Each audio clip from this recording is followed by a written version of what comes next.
Shalom, shalom, précieux peuple du Seigneur.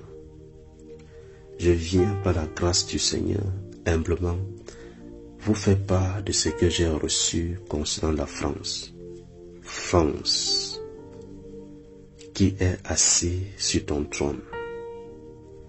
Je vois le jeune coq maléfique assis sur ce trône, montrant ses muscles. Mais contre qui s'élève-t-il comme un dictateur? C'est contre son propre peuple. Pour s'affirmer comme leader, c'est contre ton propre peuple que tu tiens des discours arrogants. Regarde vers l'Occident. Voilà l'aigle royal des États-Unis qui te tient par ses griffes. Assujetti, tu ne peux t'en déférer. Regarde vers le nord. Voilà l'ours qui veut te donner une bonne leçon à cause de ton orgueil et ta prétention. Bien-aimés, souvenez-vous de l'histoire du jeune roi Roboam d'Israël. Son grand-père, le roi David, avait dominé et assujetti tous les peuples qui lui avaient été hostiles. Son père, Salomon, avait fait un règne de paix en Israël, dominant sur tous ses adversaires.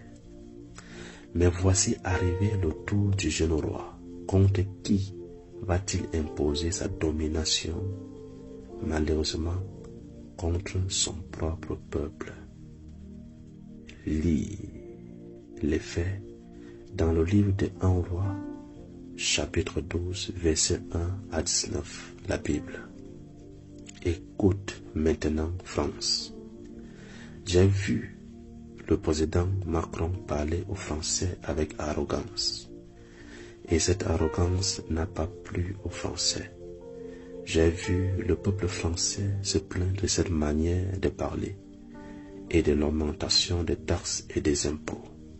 J'ai vu le taux de chômage croissant en France. J'ai vu des personnes qu'on mettait dans les rues parce qu'ils n'arrivaient plus à payer les impôts et leurs loyers. La vie était devenue très dure et chère en France.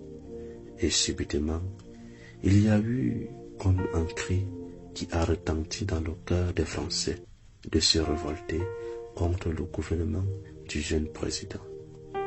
Ce cri disait: n'allez plus travailler pour eux et ne les laissez pas prendre vos biens et voler votre liberté. Défendez-vous, grevez. Pendant un moment, plusieurs ne répondaient pas à l'appel à la révolte. Et puis j'ai vu 2 hommes, messagers de Dieu, descendre, aller ouvrir en France un puits, des abîmes dans lesquels sortaient des esprits de révolte. Ces esprits étaient comme des abeilles en colère. Ces esprits se sont déversés en masse dans les rues et les routes. Alors je pouvais voir une grande multitude de Français descendre dans les rues en masse. C'est comme si tout le pays s'était levé pour se révolter. La police ne pouvait les contenir, car ils étaient tellement nombreux. Le peuple réclamait son droit, sa liberté de servir la nation, non pas comme des esclaves, mais comme des hommes libres. Je pouvais voir des émeutes, les pancartes sur lesquelles il demandait la fin de la dictature, entre parenthèses le départ du jeune président. J'ai vu des casses, le désordre social, certaines voitures et maisons brûlées, etc. La France était dans le chaos.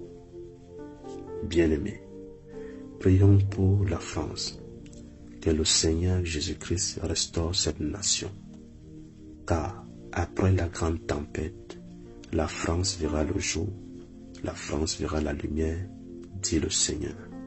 Amen, Amen, fils de Salem.